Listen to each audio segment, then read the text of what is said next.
Oh, hey guys. So, Murphy's Law. I've just started to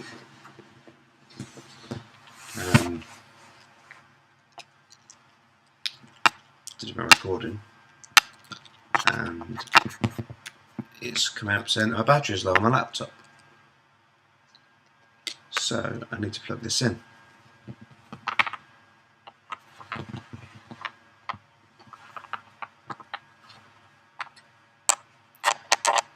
Which isn't a bad thing, because while I'm plugging this in, it'll give you guys a chance to come on. And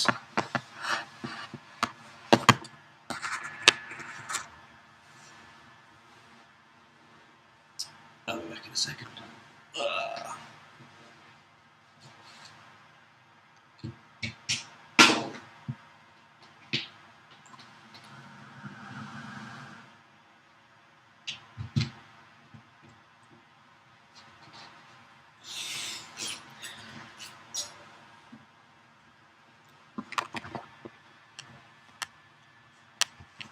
There we go. So the question is, can you see me okay?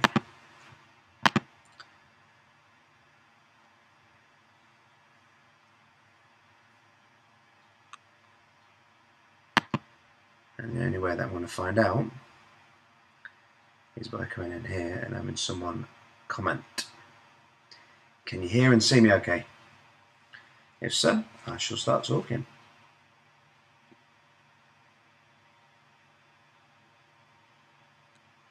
Can you hear me? Alright, okay. So, it's nice to actually be somewhere comfortable rather than in my car. Last time I did the last couple of lives. And what I want to talk about today is, regardless of your level of understanding, whether you've just started looking at the financial world and economics and how things work, trading, etc., or whether it's something that you've done for many years, I'm hoping to appeal to all audiences so that at some point in the next 10 minutes, which is when I'm hoping the video will end, you'll all walk away with hopefully having to have learned something. So what I wanted to say is, for those of you that haven't seen this program before, this is called TradingView. Now, if you're a musician and you do recordings, you'll be used to programs like Logic. Maybe at an entry level might be used to something called GarageBand, which is a free software that comes with Apple. But if you're not used to those programs, then there's buttons everywhere that you just don't know what they do. Like, do you know what this button does? Do you know what this button here does? This is the one. Do you know any of these are? Some of you will, some of you won't.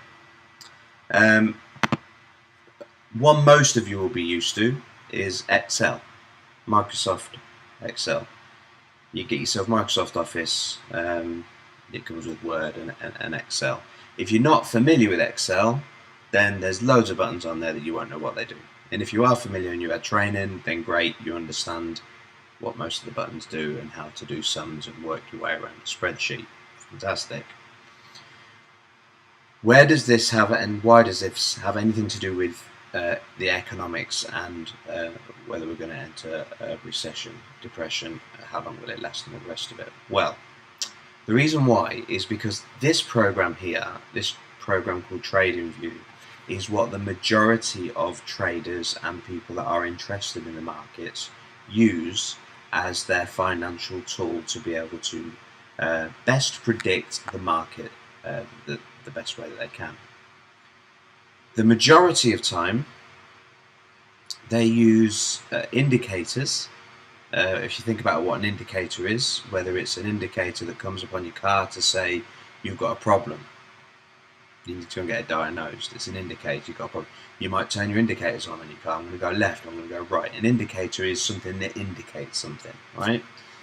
All of these indicators, well, not all of them, but the majority of them are lagging indicators. When you think about what a lagging, something that lags, it normally lags behind, doesn't it? And then it gets pulled along by something else. So a lot of these indicators, a lot of these tools within TradingView are lagging indicators. So they will use the past to do its best via the algorithm or the protocol to predict what's going to happen in the future. And you stick with certain rules, and as long as the rules all link together and they all work together, you get like convergence, which is like a convergence. It comes together, so you get lots of different charts. They all come together, they all say the same thing, and then with that convergence comes a stronger consensus, if you like, to say that yes, the price is going to go up or the price is going to go down. Don't buy it yet, wait, or don't sell yet, it's going to continue to go up, and the list goes on. This is to do with trading, but within this industry we can also use these very same tools to find out whether we're going to be entering a recession. The problem is using these tools is that we're not in the future. Yeah, we've only got the past data to go with, and according to the USA, we're not in a recession. Last time I looked, which was last week, from the point where COVID hit to now, there is now $45 trillion in various currencies, but 45 trillion, which is an unfathomable number for most people. Most brains can't really fathom what 45 trillion is. It's just try and count to that. You die before you get there. That's a lot of money that didn't exist. So there's been a massive inflation, a massive inflation of the amount of coins of each fiat currency within, whether it's euros, pounds, yen, Australian dollar, US dollar. There's been, that's not going to go unanswered for. At some point, something needs to correct. That's history. That's lagging, if you like. That's actually happened. So that's data we can use. We can bring up and say, okay, well, we've printed all this money. We have an inflation now of money that we didn't have before. And because of that inflation, we now need more of those coins, more of those pounds or dollars or yen or whatever, to buy whatever it is that we want to buy. So therefore, the price of goods, sales, services, they all go up as well. That's all lagging. Okay, fine, it's data. And in the industry, there's a little saying that we use, and it is that history doesn't dictate price, but it rhymes. Yeah. So whilst we can look at history and say, well, during this sort of period, it did this, this, and this, so we can pretty much say that if it did it then, it'll do it now as well. Not quite exactly the same, but close enough. Kind of get an idea. So it doesn't exactly match, but it rhymes. So that's like the little adage that they use in the industry.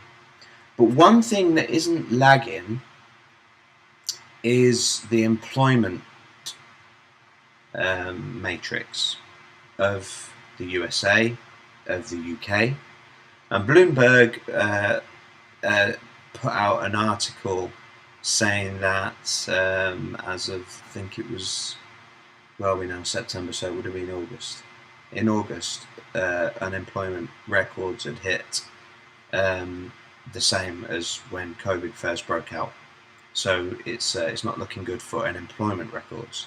So what I've got here in front of me is what they call SPY, which is like it's a shrunk down version of the S&P 500. And the S&P 500 is, in short, if you think of it this way, it's the top 500 companies by market cap, what their value is, what their worth is. It's the top 500 companies. And here's something that a lot of people don't know, and that is that if you get the market cap of the top 5 companies of the S&P 500 and you calculate them up, the top 5 companies are worth more than the other 495 companies, 495 biggest companies in the United States of America put together. That's how much the top 5 are. So the top 5, I mean, they call it the S&P 500, but really the top 5, they're the players. And for memory, it's Google, Apple, Tesla, Amazon, and Pfizer, I think. Yeah, so they're the ones that really hold the cards. But when we look at it as it's, you know, if we sort of kind of zoom out, it's almost gone parabolic. Like, if we go as back as far as I can and shrink this down, it's constantly gone up. There's the 2008 crash, do you remember that? And this big dip here, this big V bounce here, this was when COVID hit. This was when the major, each one of these blue and green, red and greens, these represent one week. But we can make it a day. We can make each one of these a day. But the point is that during these days here, most of the companies stopped trading. The shops were closed, and yet the prices of the S&P 500 of these wealthiest companies were going up, even though everywhere was closed. This is known as false data, because it's propped up by money that's printed, that I mentioned earlier, pre-COVID to now, around about $45 trillion didn't exist. All this is that $45 trillion. This is not sales of goods. Well, a lot of it will be. I wouldn't like to put a percentage on it, but an educated guess would be maybe 35-40% would be sales. But the rest of it will be the government giving it, the Bank of England, the right to the Bank of America the right to give them money. And what that does is that makes the S&P 500, that makes the American market look like it's still doing well against all the other countries. So it makes the United States look strong and good, like it's got no issues. Yeah. So whilst this is going up, yeah, it looks great, but is it real? No. Why isn't it real? Because it isn't actually proof that the companies are doing well. It's just proof that the companies are getting money. But where's it getting its money from? Because it's not from sales of goods and services. It's from the Bank of America that's being given out as stimulus to keep it afloat and to be looking good, so that it continues this kind of growth. Problem is, we're now below this sort of trend line of which I've drawn. We're now below it, so they can't keep they can keep printing, but we've had a decade roughly where the bank, we're in the UK, I'm in the UK, so in the UK the Bank of England base rate has hovered around about 0.5%, which is really, really low. Most mortgage companies all offer mortgages at 1.5 points above Bank of England base rate. So we were looking at mortgage rates around about 2% for a good 8 to 10 years, whilst that was so low. Which also meant that whilst that was low, credit card companies were offering on a regular basis, 0% on balance transfers, money transfers, and purchases for 18 months with a 3.5% fee or something. And that 3.5% fee would have made up for the money that they would have made if they'd have just kept it in the bank or whatever. So they still made something on it. But the problem is as interest rates are now increasing, the Bank of England base rate now I think is at is it 275? I think it's at 2.75 now. So it was at 0.5. It's now at 2.75, and it's continuing to rise. As that continues to rise, we've now become accustomed. We've grown jaded. We've become accustomed to this really low interest rate. We've become accustomed to having debt without much risk because it's cheap. Debt's cheap, but it's not now because interest rates are rising.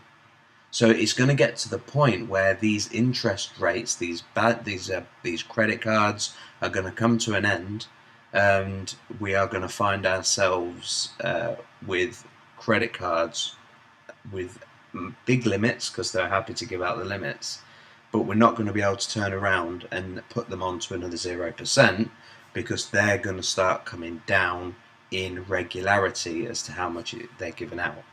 So credit cards right now, as these 0% are still there, it would be a wise, it would be a course of wisdom to get those credit cards paid off as soon as possible. And because when they stop, the old 18%, 20% kind of credit card interest rate could very well turn out to be the average of 40-50%, which at the minute is a subprime lender. In the UK we've got things like Capital One do subprime lending. We've got Vanquis. I'm trying to think of other ones that I've seen. Aqua. So credit cards, big problem at the moment. If you can get your credit cards paid off now whilst they're still at 0%, do so. Everything's increased in value, but if interest rates keep going, the problems are going to arise that companies won't be able to pay the debts that they're in, because when their agreement comes to an end, then what happens? Then they can't afford to continue, which means unemployment starts to rise even quicker or go down even quicker, which means that if unemployment comes down, interest rates go up. This is where we get a depression. This is where we get a recession that turns into a depression and can last a considerable amount of time until there is a balance restored within the economies of the world, not just the UK or the US, but an economy of the world. There is a big shift right now in mental thinking about what is a security-backed product. Where are the governments going to put their money that's a store of value? Because for centuries, for millennia, it's been put into precious metals like gold. But now the governments are looking at government-backed digital currencies. So you will have heard of Bitcoin, you will have heard of other different cryptocurrencies, and they're now making their own. Some of them are already adopting Bitcoin as their own currency, like Venezuela. You look at the Marsh Islands that are looking at that are utilizing another cryptocurrency called Algorand. So these cryptocurrencies are playing a big part. And we're still very relatively new to what cryptocurrency and what you will have heard of blockchain, of what it can really do. We're talking being able to store medical records, sensitive data, creating contracts within a transaction that can never be altered or changed unless agreed to by the parties that are involved. The shift in the way that the world is going digitally is going so fast that it would take me days of video footage to show you just how fast things have moved in the last 5 years alone. And the only way that I can illustrate it for those of you that are not quite tech savvy is, you know, that we went from vinyl to cassette. We went from cassette to mini disc for a little while, and then mini disc. I don't know what happened to mini disc. Well, I kind of got an idea, but I like mini disc. It's kind of halfway between a CD and a cassette, but it had the ability to be able to be. It was great. Anyway, I digress. And then we went from disc to being able to download, and then it went on from downloads to buying cars now that don't have CD players. I remember buying cars that had CD players, and I wanted a cassette player because I still have my old cassettes. It shows how old I am. Well, now cars don't have CD players because they work off of Bluetooth. So now there isn't even any kind of interface. It's all done via Bluetooth from your mobile phone. Mobile phone is more. The average mobile phone that we use is more powerful than the computer that they sent rockets to space, and it's just, yeah.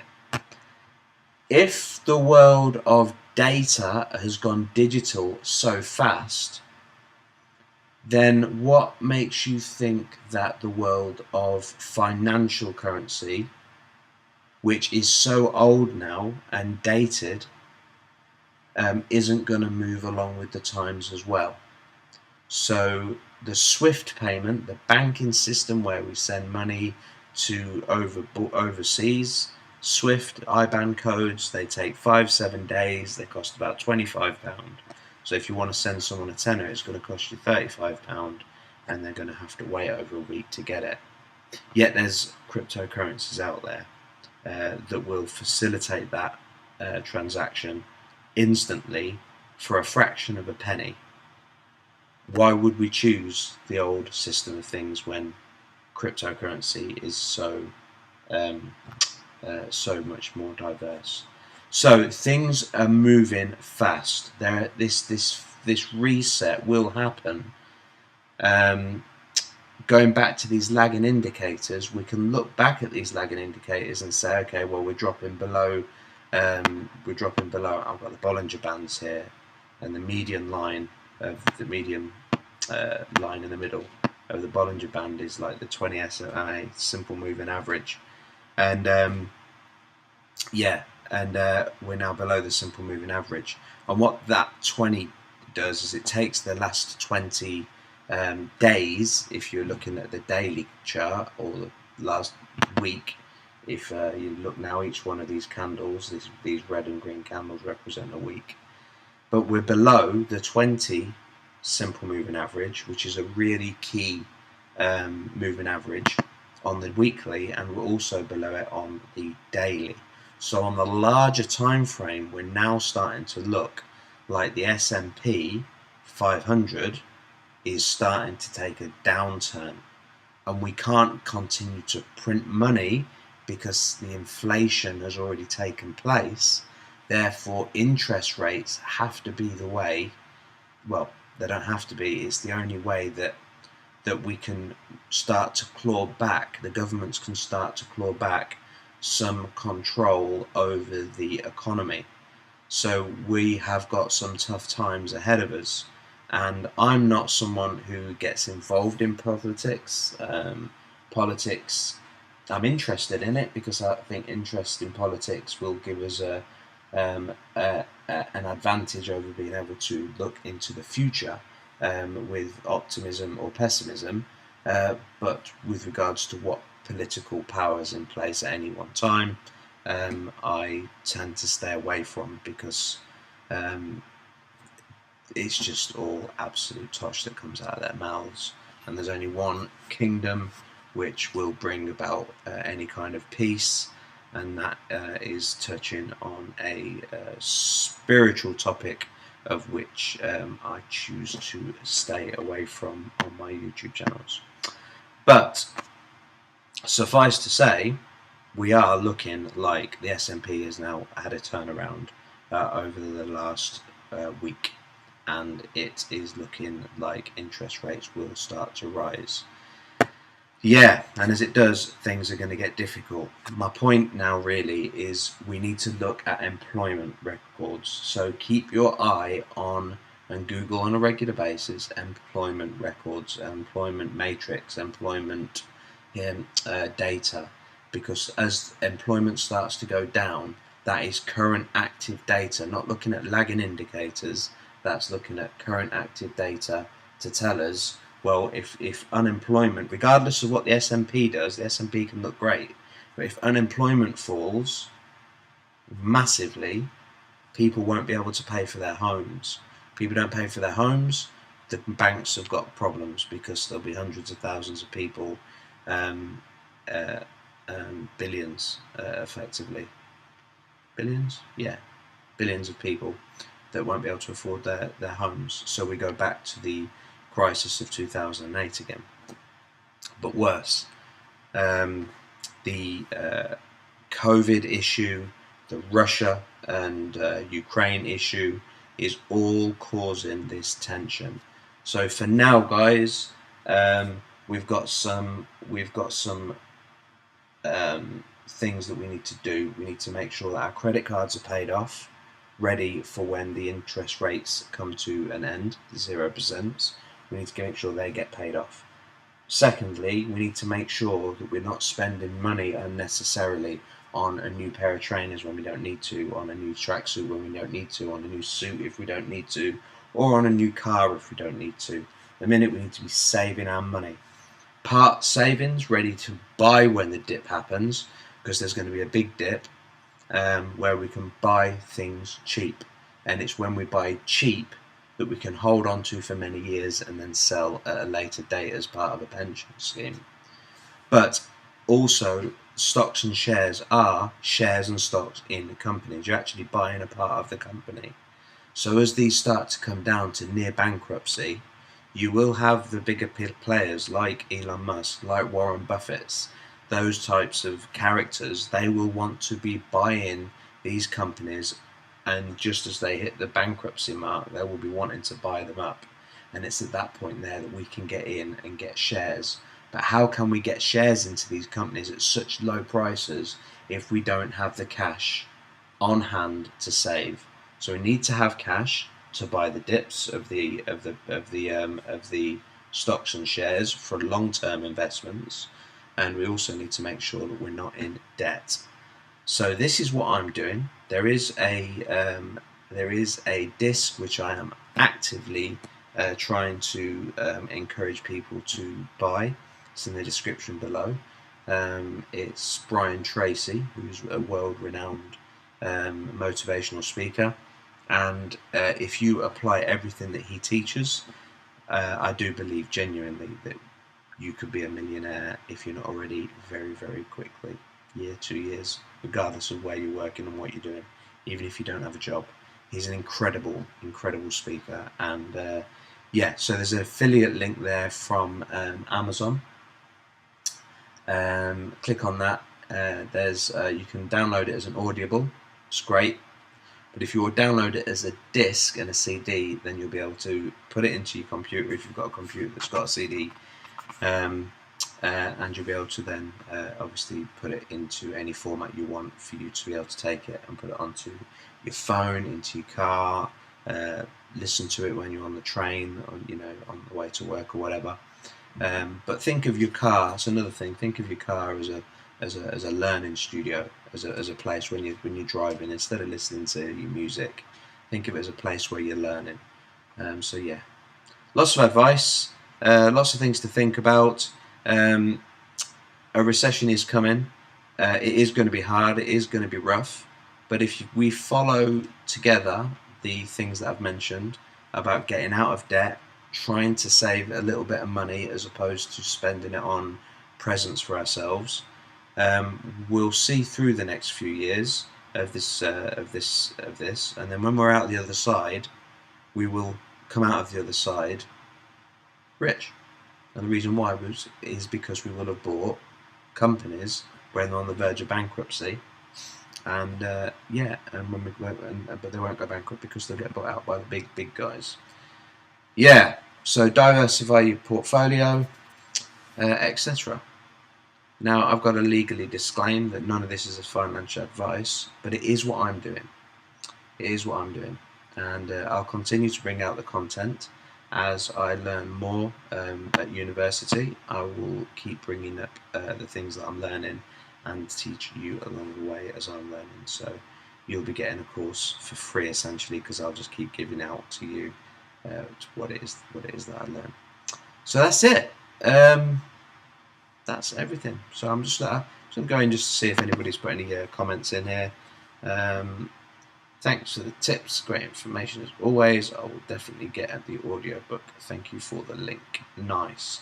So I got a comment and I got a view. I got 3 views. So I'm assuming, what time is it now? 2:30. So we've got the opening of the US markets now. So hopefully some of you guys will be watching this on catch up later on. Please feel free to like. Please subscribe. Please like and leave a comment just for the algorithm for my YouTube channel to grow. And with that, I say thank you, and check out Rockyoutcrops, because he's somebody who is very knowledgeable in these areas and does YouTube videos far more often than myself, and is consistent at it too. So yeah, check him out. Rockyoutcrops, a Scottish dude, drinks iron brew. It looks a little bit like Highlander. Alright guys, so I'm going to go back in, I'm going to end stream and say adios.